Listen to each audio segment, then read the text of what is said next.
Hello everyone, आज है 5 फरवरी और हम आज डिस्कस करेंगे 3 और 4 फरवरी के इम्पॉर्टेंट करंट अफेयर का, जिसमें से फर्स्ट है हमारा हाल ही में विश्व कैंसर दिवस कब मनाया गया है। तो ये मनाया गया है 4 फरवरी को।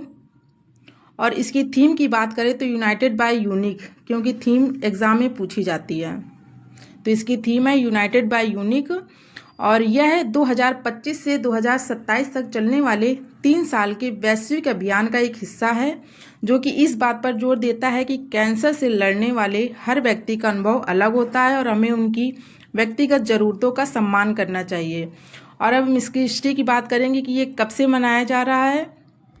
तो इसकी शुरुआत 4 फरवरी 2000 को पेरिस में न्यू मिलेनियम के लिए कैंसर के खिलाफ विश्व शिखर सम्मेलन के दौरान हुई थी और ये तभी से हर साल 4 फरवरी को विश्व कैंसर दिवस मनाया जा रहा है।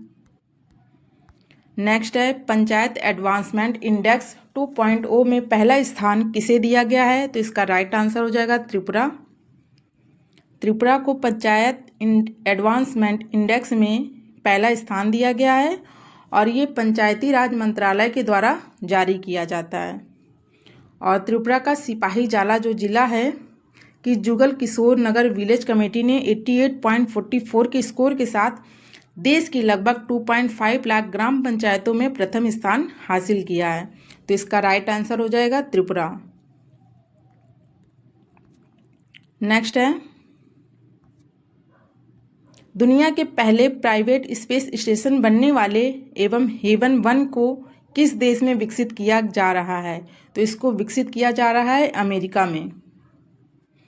दुनिया के पहले निजी स्पेस स्टेशन हेवन 1 को संयुक्त राज्य अमेरिका में विकसित किया जा रहा है और इसे कौन सी कंपनी विकसित कर रही है। तो वास्ट स्पेस कंपनी के द्वारा इसे तैयार किया जा रहा है। नेक्स्ट है किस राज्य की पर्वतारोही कबक यानू ने पश्चिमी गोलार्ध की सबसे ऊंची चोटी फतह की है। तो इसको फतह किया है अरुणाचल प्रदेश की हैं कबक यानू। इन्होंने पश्चिमी गोलार्ध की सबसे ऊंची चोटी को फतह किया है, जो कि अरुणाचल प्रदेश के कामेंग जिले की रहने वाली है। और ये चोटी है माउंट एकांकागुआ, जो कि अर्जेंटीना में है। और इसकी ऊंचाई की बात करेंगे तो इसकी ऊंचाई है 22,831 फीट। तो इस प्रकार इसका राइट आंसर हो जाएगा अरुणाचल प्रदेश की रहने वाली हैं कबक यानू, जिन्होंने पश्चिमी गोलार्ध की सबसे ऊंची चोटी को फतह किया है। नेक्स्ट है भारतीय मूल के किस वैज्ञानिक ने क्राफोर्ड पुरस्कार 2026 जीता है। तो ये जीता है वीरभद्रन रामनाथन ने। बी इसका राइट आंसर है।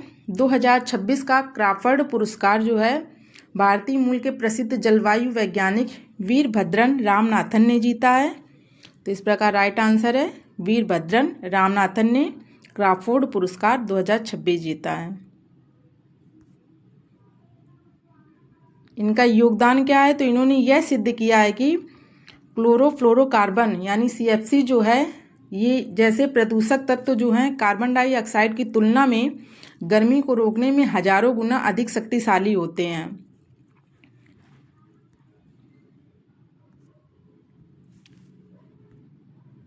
नेक्स्ट है भारत और किर्गिस्तान के बीच संयुक्त सैन्य अभ्यास खंजर का 13वां संस्करण कहाँ आयोजित किया जाएगा। तो ये आयोजित किया जाएगा असम में। तो भारत और किर्गिस्तान के बीच जो संयुक्त सैन्य अभ्यास है उसका नाम है खंजर, जो कि इसका 13वां संस्करण था और इसका आयोजन असम में हुआ है, जो कि कब से कब तक। तो 4 से 17 फरवरी 2026 तक मिसामारी असम में आयोजित किया जाएगा।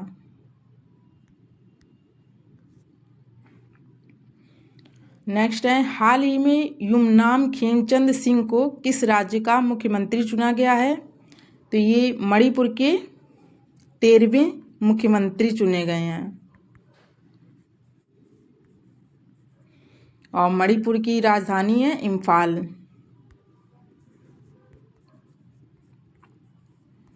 तो इस प्रकार इसका राइट आंसर हो जाएगा मणिपुर के युमनाम खेमचंद सिंह को किस राज्य का मुख्यमंत्री चुना गया है। तो मणिपुर का, और ये 13वें मुख्यमंत्री हैं मणिपुर के। अंतर्राष्ट्रीय मानव बंधुत्व दिवस कब मनाया गया है। तो ये मनाया जाता है 4 फरवरी को। 4 फरवरी को मनाया जाता है अंतर्राष्ट्रीय मानव बंधुत्व दिवस। इसकी थीम क्या है? तो थीम है इसकी डायलॉग ओवर डिवीज़न, इसकी थीम है। और इसकी शुरुआत कब से हुई है? तो ये 2021 से इसकी शुरुआत हुई है अंतर्राष्ट्रीय मानव बंधुत्व दिवस की। तो इस प्रकार इसका राइट आंसर रहेगा 4 फरवरी को अंतर्राष्ट्रीय मानव बंधुत्व दिवस मनाया जाता है। हाल ही में भारत के देवनी मोरी बुद्ध अवशेष पहली बार किस देश भेजे गए हैं? तो ये भेजे गए हैं श्रीलंका में। देवनी मोरी बुद्ध अवशेष, इसके बारे में और जानकारी लेंगे। ऐतिहासिक प्रदर्शनी है ये, इन अवशेषों को पहली बार अंतर्राष्ट्रीय प्रदर्शनी है, इन अवशेषों की पहली बार अंतर्राष्ट्रीय प्रदर्शनी है। और ये अवशेष कभी भी भारत से बाहर नहीं ले जाए गए थे, इन्हें पहली बार ही भारत से बाहर ले जाया गया, जो कि श्रीलंका में। और ये अवशेष श्रीलंका के कोलंबो स्थित ऐतिहासिक गंगा रामाया मंदिर में 4 से 11 फरवरी 2026 तक सार्वजनिक दर्शन के लिए रखे जाएंगे। और ये जो अवशेष हैं इनकी उत्पत्ति कहाँ से हुई है? तो गुजरात के अरावली जिले के शामलाजी के पास स्थित देवनी मोरी पुरातात्विक स्थल से इसके अवशेष मिले हैं। तो इस प्रकार इसका राइट आंसर हो जाएगा श्रीलंका में भेजे गए हैं। नेक्स्ट है, हाल ही में कहाँ छठी बैडमिंटन एशिया टीम चैंपियनशिप का शुभारंभ हुआ है? तो ये चीन में हुआ है।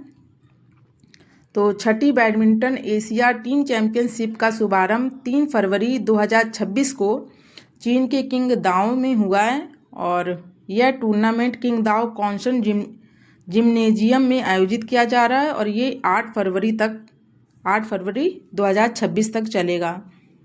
तो इस प्रकार इसका राइट आंसर हो जाएगा कि चीन में छठी बैडमिंटन एशिया टीम चैंपियनशिप का शुभारंभ हुआ है।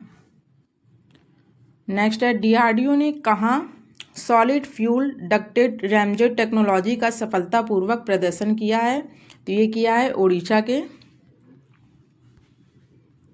डीआरडीओ ने 3 फरवरी 2026 को ओडिशा के चांदीपुर स्थित इंटीग्रेटेड टेस्ट रेंज से सॉलिड फ्यूल डक्टेड रैमजेट तकनीक का सफलतापूर्वक उड़ान प्रदर्शन किया है। तो इसका राइट आंसर है ओडिशा।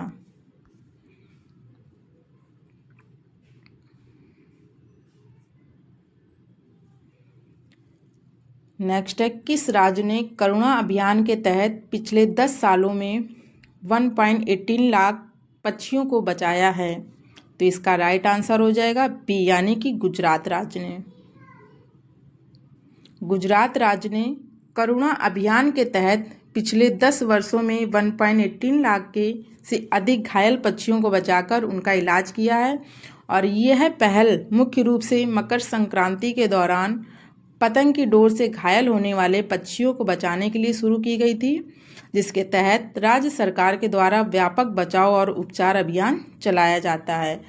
तो करुणा अभियान किस राज्य सरकार के द्वारा चलाया गया? तो ये गुजरात के द्वारा। और किस लिए? तो ये पक्षियों को बचाने के लिए।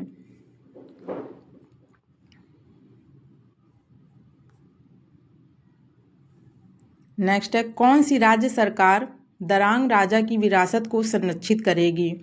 तो इसका राइट आंसर हो जाएगा असम।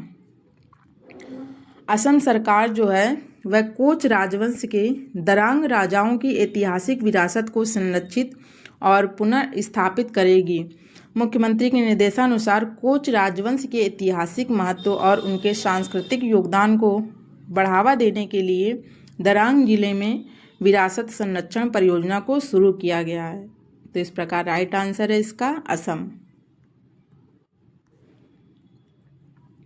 नेक्स्ट है, किस पोर्ट को स्वच्छता पखवाड़ा 2025 में साल का सबसे स्वच्छ पोर्ट चुना गया है? तो इसका राइट आंसर हो जाएगा पारादीप पोर्ट को, जो कि ओडिशा का है।